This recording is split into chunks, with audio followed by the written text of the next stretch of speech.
Bonjour à tous, une fois qu'on a sélectionné le son que nous avons envie, on va utiliser un autre plugin supplémentaire pour additionner une voix. Et on a nos réglages, on a nos sons différents. Alors vous voyez, là où il y a le rouge, c'est la piste qui est enclenchée. La deuxième. La troisième. Que chaque instrument de chaque piste peut être enclenché simultanément pour jouer par exemple en live. Donc par exemple là on choisit auto, on va cliquer sur le petit auto, on va aller sur le in.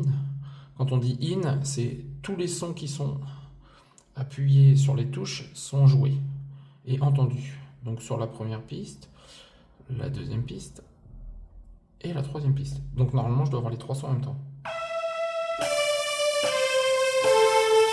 Là je vais le remettre en auto, ça veut dire que c'est la partie où le voyant est rouge sur lequel on joue. Donc on va dire que cette partie là, on va mettre learn par exemple, pour mémoriser la note la plus haute. Et là pour mémoriser la note la plus basse. Voilà, ça ce sera notre premier instrument. Notre deuxième instrument, on va jouer la note la plus haute, donc celle-ci, la note la plus basse, celle-ci. Et sur notre troisième instrument, on va jouer celle-ci. Et en faisant learn, on appuie sur celle-ci. Et là, si on reste comme ça, c'est cette piste-là qui est indiquée. Donc c'est cette piste-là qui fonctionne. Et comme vous pouvez entendre, il n'y a rien. Donc si je passe sur la piste suivante, et là il n'y a rien, là il n'y a rien. Ces deux parties-là sont réservées pour les autres instruments. C'est pour ça que je vous disais, on passe en in.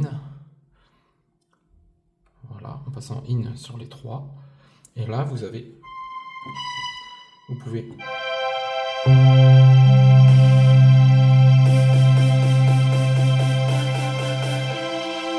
vous avez trois instruments différents. Merci.